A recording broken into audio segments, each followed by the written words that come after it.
All right, I want to tell you guys about something that's been sort of going on behind the scenes at the show, and maybe it'll be interesting to you. And it has everything to do with people in my audience who are never going to be satisfied with this program, for lack of a better term. And maybe naively, over the last few months, maybe I thought that I could satisfy them in some way. And this doesn't apply to everybody, but there are also people in the audience that probably I should sort of be apologizing to in the sense that I think that my naivete on this issue may have made the show worse for some of you over the last few months.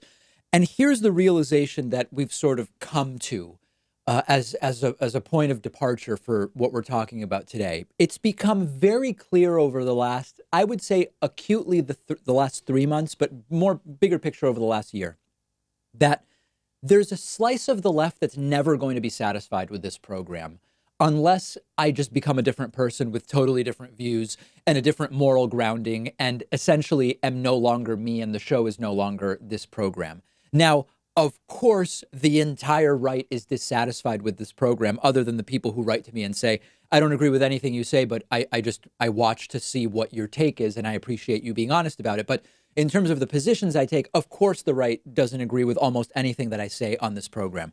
But there's also a contingent on the left, which is far louder in the sense, in a sense, because they are at least, nominally part of my side, as the term is, that is never going to be satisfied with this program unless I just abandon everything I believe and take their positions.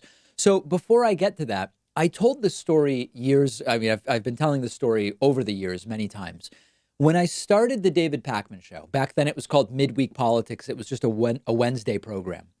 I was absolutely horrified that somebody might write to me and be mad that I said something they disagree with, or they might leave an angry YouTube comment or something like that. It was scary to me. And I sort of tried to play the show down the middle for a while, for a few weeks, where I would report the news and I would say the left says this and the right says this and kind of leave it there. And it was a very boring show. And it was also unsatisfying because, of course, I had opinions and I was keeping them to myself and not really stating them because of this fear. And also people got mad anyway, right? People disagreed that there were two sides to many stories and they were mad that I presented both sides as if they were equal. So the point is, I quickly realized that that couldn't be the show. It wasn't a satisfying way to me to do the show. And it wasn't very useful either because I have an opinion that I want to get out there. So this very quickly became an opinion program. And of course, now I'm used to the attacks and the anti-Semitic comments and thousands of, angry YouTube comments a day or whatever the case may be. But over the last 3 to 12 months, it's become very clear that there is now a slice of the left that is not going to accept any position other than their position. And they won't stop calling me a DNC shill or other terms unless I take their positions. And what I want to tell you today is that it's not going any further.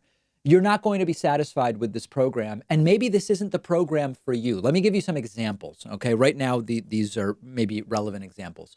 One is the Never Biden crowd, okay? The Never Biden crowd is never going to be satisfied with what I say unless I join them and say, I'm never going to vote for Biden. Now, I'm not going to do that at this point based on what we know. It's conceivable Joe Biden could go on a killing spree or something and I'd change my mind. But it's become clear that no matter how I couch the reality that based on everything I know right now, Biden's clearly better than Trump, and I plan to vote for Biden. I could talk about the Supreme Court. It doesn't matter. It doesn't matter what I say. Unless I refuse to vote for Biden, there's a very loud contingent that shows up on my Twitter and Reddit and whatever. They're not going to be happy. Now, the good news is they represent a pretty small portion of my audience and a pretty small portion of the left. But this is not going to be a program for these folks.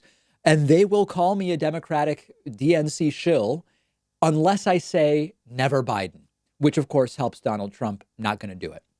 Let's talk about another example. This relates to a woman named Tara Reid.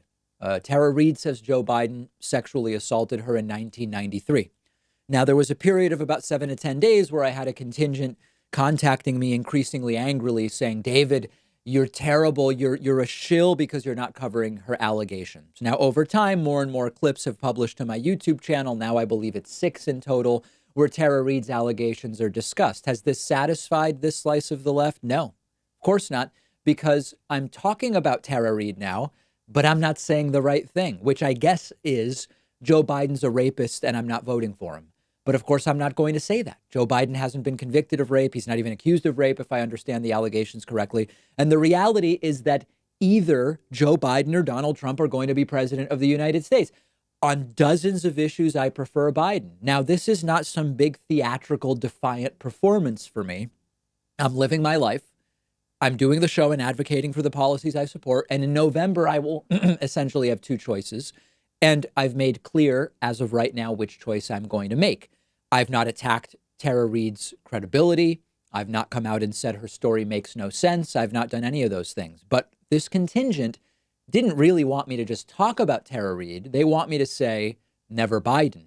And they won't be satisfied until I say that. This is no way to run a show if I'm going to kowtow to these slices of the left that are hell-bent on getting specific statements out of me. I could do every show about Tara Reade, but it's not just about covering it. It's about taking their position.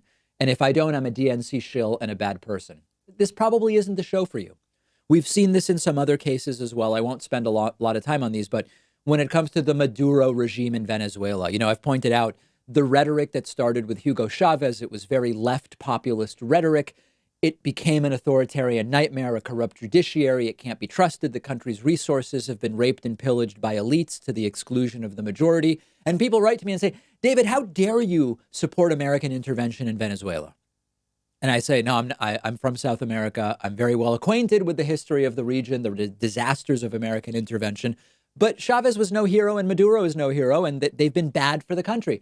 And they hate it. So it's not really about I support American intervention, which they know I don't.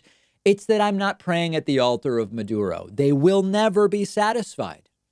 Recently, George W. Bush came out with this just milquetoast statement about unity around coronavirus. And I said, hey, George W. Bush is a war criminal, but compared to Trump, he sounds like a normal person. It's not praise of Bush. I'm not rehabilitating his image. And immediately dozens of comments and hundreds of Twitter and Facebook posts saying you are rehabilitating the image of a war criminal. They will never be satisfied unless I always say there is no way in which Bush is better than Trump. So my renewed effort is, and this is my pledge, I don't care about what these people think, and I'm not going to let it dictate the show. You can leave me comments on YouTube or tweet me, write me email, whatever. Maybe this just isn't the show for you. Like, I don't watch political shows like mine, but there must be some show that takes these positions, right? Like if you're looking for a Never Biden show, is there a Never Biden show out there? I assume there is. Or if you're looking for a We Love Maduro show, or I'm guessing that these shows exist. Much like I can't open the eyes of a devout Trumpist, they're closed off. So are these leftists on this slice of the left. And it's sad, but I can't control it. All I can control is my show. And I apologize that over the last 3 months, there's been a naivete where I thought maybe there would be some way. It doesn't seem like there is. They're not going to be satisfied. Everybody should watch the shows they want, read what you want, come to your conclusions. But we're going to do the show this way, and that's the way it's going to be. Now, let's get to something positive, which relates to really great changes for the show. That's the next thing. If you love feeding your intellectual curiosity, but you're always struggling to find the time, check out one of my all-time favorite apps called Blinkist. Blinkist lets you consume an entire book on your way home from work. They take thousands of popular nonfiction books, condense each one into text or audio that you can get through in just 15 minutes, and you get all of the important core ideas and information from that book. It's perfect if you don't have enough time to do all the reading you want to do, or if you just want to sample a book before you buy the entire thing. I recently read A Brief History of Time, of course, by the great Stephen Hawking. This is a book that I have been aware of for so long, and other things got in the way. And it was fantastic to check it out on Blinkist. Blinkist has books on politics, philosophy, science. They have 27 different nonfiction categories, and a subscription is only about $8 a month, and you get the entire library. But you can try it totally free and get 25% off a subscription when you go to Blinkist.com/Pakman. I've put the link right underneath this video.